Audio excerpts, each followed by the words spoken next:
Now, guys, you might want to watch this video till the end because man, did Hansi Flick just outplayed Diego Simeone and it played right into his hands. Watch this video to the end, you won't regret it. As always, do subscribe to the channel, it's going to help us a lot to get this family to grow.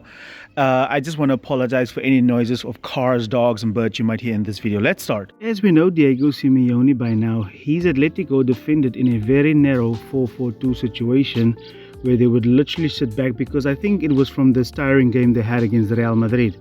But we did see that Kounde moved into these areas trying to draw Lino out of position where Dani Olmo would just circulate in behind him. Where we also saw that Rafinha would also come into these areas right here. And this is to progress the ball centrally where we would see them look up and trying to get in behind and be straight through on goal.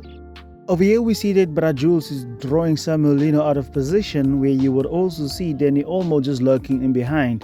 But in the situations where Dani Olmo would be followed around by Barrios, you would see Rafinha joining him, and this was to encourage central progression for FC Barcelona, which is great tactics because the fullback had to constantly worry about Lamine Yamal, and there you see the central progression that Barcelona could find through this right hand side, especially with the danger that Lamine Yamal and Rafinha was offering for FC Barcelona. Another thing I wanted to point out on this right hand side was Kounde was basically operating as an inverted fullback in these half spaces, and that was allowing Lino to cover him, but at the same time we saw that Lamine Yamal was finding himself in one-on-one situations, and when Lamine would cut inside drawing this fullback, that space was all left for Jules Kounde.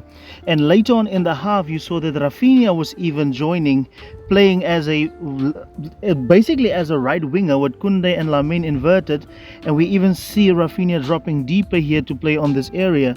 So there was a time frame of maybe like 5-6 minutes where Rafinha was operating in these half spaces and on the wing on the right hand side together with Lamine and Jules Kounde. We may be seeing the rise of Jules Kounde as the inverted fullback because he allowed Lamine Yamal to be in these one-on-one situations, and I think that's no wonder bro caught a man of the match performance, Lamine. And look at Kounde, Yamal and Rafinha, because I don't think Rafinha had a particularly good game in this match against Atletico, but he was moving, which created insane fluidity for Barcelona.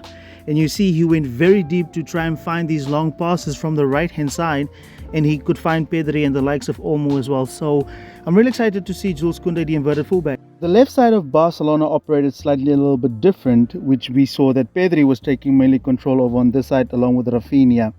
However, something interesting I picked up, especially when I looked at the average positioning, this 2v2 from Lamine and Kounde was actually orchestrated by the fact that we saw that Pedri, Rafinha and Dani Olmo was operating a little bit closer, dragging all of these players to one side.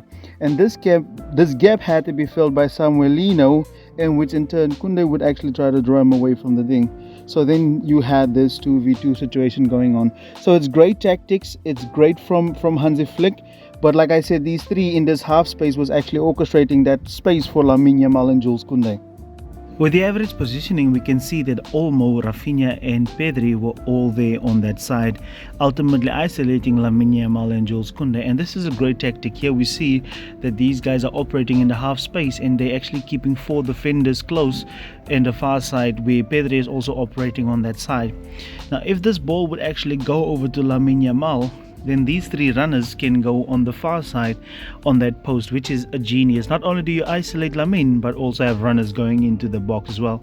Since Pedri operated so centrally over here, it was very interesting to see that Inigo was really a driving force here, and Simeone couldn't really go over there and press Inigo because he had to help out with the situation right over here.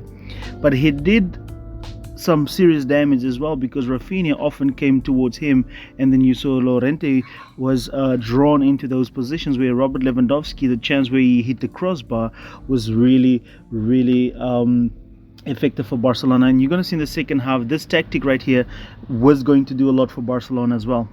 Like I said, in the second half, you're going to see more effectiveness on this tactic from Inigo Martinez. And he was really driving forward into that space, just like Jules Kounde did on the right-hand side with Lamine. And you can see these runs constantly being made in behind was also very effective for Barcelona. And this is just really great for Barcelona in terms of movement, as we are constantly moving and the players don't know how to or when to mark us or whatever to do with us, right? And this chance, man, if Lewandowski buried this, the game would have been very, very different as well. Like I said earlier in the video, guys, please do excuse the noises, the music, the cars, the birds and the dogs as I'm making this set work. Remember I said that Kounde went into the half space here playing potentially as an inverted fullback, which drew Lino out of position, and that is why Barcelona started targeting the space here, with Pedri and Casado also drawing these players. So Barcelona tried in order to target that space, with Lewandowski also moving into that space right there. But Diego Simeone did try to alter this, because ultimately the players now had to come over, which created these spaces, especially with Barcelona being so great in between the lines. Therefore Griezmann and Julian Alvarez were drawn into these positions a little bit deeper and forced them to defend in spaces that they didn't want to be, and this was at the start of the second half. This position for Kounde, I really liked it, because Lino had a hard time deciding to cover the space for Olmo or should he go out to press Jules Kounde. However, I do think that this only would work against a 4-4-2 situation, and look at how Griezmann and Alvarez had to come over and cover that space, because Atletico was really having a hard time dealing with that, especially with the half spaces being so open. Now just hear me out, guys. A lot of you think that this comeback was just a comeback. It was actually orchestrated by Hansi Flick, because look at this. Remember how Kounde was drawing Lino out of position, and then Rafinha would have the space right there.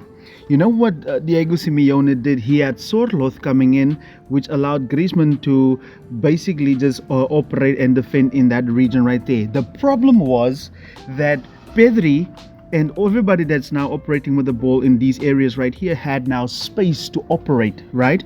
That's why shortly after Sorloth came on, who did he bring on? Ferran Torres. Now you had Robert Lewandowski actually orchestrating the coup, or the spider web, keeping all these players together, and Ferran making the runs ahead. Because if Pedri has now the space to play these balls, that would have created some trouble for Diego Simeone.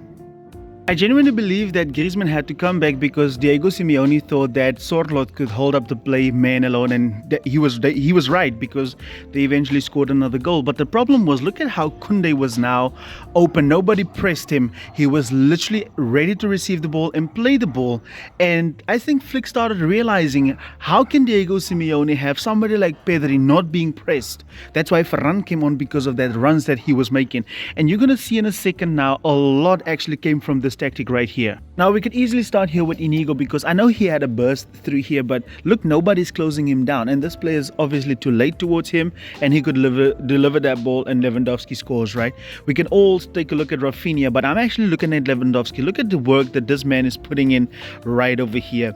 He's dragging all of them towards the back post, right? He's dragging like 3 players away, and lo and behold, who you got there? Ferran Torres, a delivery that he needed. And if you're still arguing and shouting that we should be selling Lewandowski, please leave Barcelona right now. You don't know what you're talking about, because this man, we need him, because he's creating the space for the other guys to be able to perform.